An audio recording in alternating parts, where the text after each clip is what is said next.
Hello Boro fans, it's Joe from Boro Fan TV and this is the preview for the upcoming game on Saturday the 25th of February with a 3 PM kick-off as the Boro take on West Bromwich Albion in the Scarlet Championship at the Hawthorns.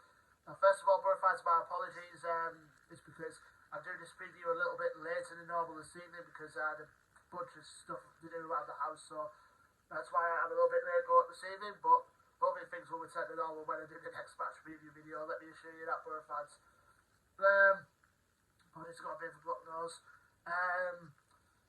Now, obviously, we're up to still third. We're now closing the gap between ourselves and Sheffield United in that automatic promotion spot. We can definitely close the gap if we win and Sheffield United slip up against Watford this weekend. Obviously, we've all 3 points, and that was coming off on the end of our last game, which we won by 3 goals to 1 against QPR at the Riverside last time out. Being that we had a small favour as well from Millwall to beat Sheffield United, so that's got us off to a good start and an even greater one. But first half, obviously very few chances for both teams going into the half-time break, and the second half is where the real entertainment came into fray. We got our reward with the opening goal of the game towards the midpoint of the first half. A good crossing from Daniel Barlaser, and he picked out Chuba Akpom to make it 1-0.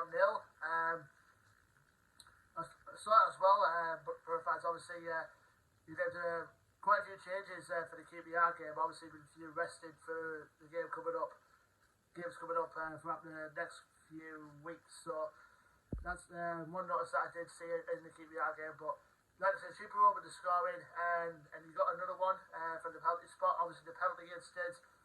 So Riley McGree brought down to the box by Tim Bonham to win the penalty. Obviously, Sedi Dieng saved Chuba's initial penalty kick, but Chuba tucked away the rebound to make it 2-0. QPR did pull one back later on to give him a slight hope for comeback with Ilias Chair catching Zach Steffen off guard. It's a goal, that's kind of similar to the one that Hannibal Medbury scored for Birmingham against West Brom the other day. It's kind of similar to that, so they made it 2-1, but we sealed the points in added time when Riley McGree converted to make it 3-1, and puts us in a good position. Obviously, like I said, by this weekend we could climb up to at least 1 point behind Sheffield United, provided if we win and Sheffield United lose against Watford. So we put us in a good position, like I said. Hopefully, fingers crossed, things go our way on Saturday. As far as injury news to report from, nothing new to report really, to be honest, apart from Matt Clark being the only one. So we've got a funny face squad to choose from, but I think Michael Carrick is going to, excuse me, have a bit of selection dilemma when it comes to picking the team for now and when, unless more injuries crop up between now and our last game of the season. Now we'll go to our opponents now, West Bromwich Albion, who obviously had a change in manager. Obviously last time we played him, obviously Steve Bruce has been sacked and he's been replaced now by the former Huddersfield Town manager Carlos Corberan. Them two still have a chance of getting into the playoffs themselves, but obviously judging by the form they are in currently, it's been very difficult for them so far. I mean, they're currently 10th in the championship going into this game. Their record is played 32, won 13, drawn 9 and lost 11. Last time out for them, they lost 3-2 away at Watford. They were very unlucky not to get at least a point over at Watford, to be honest. But West Brom have been struggling for a little bit of form recently. Like I said, I think they're about 5 points or so off the playoff places now. And at the moment, they've only won 1 in the last 6 games in all competitions. I mean, to me, that's worrying form if you want to get into the playoff places. But don't get me wrong, West Brom are a good team, and they've got the players that are capable of causing us some problems. Again, Boro fans, I've just got a bit of a block nose in a minute. Key players to watch out for West Brom. One particularly to watch out for is definitely going to be Jed Wallace when it comes to set pieces and free kicks, etc. And I think he's joined top goal scorer this season, along with one of their summer recruits, Brandon Thomas Asante, who was brought in from Salford City in the summer. Also, John Swift is another one we've got to watch out for as well, and you've got to watch out as well for the pace of Grady Diangana in there as well. who's been very much their main playmaker for West Brom this season. We've got a few threats up front as well, the likes of Carl and Grant and Darryl DK. Good solid defenders like Semi Ajayi and Carl Bartley as well. And I think they've also picked up Mark Albrighton on loan from Leicester for the season as well to boost their forward options as well, have West Brom.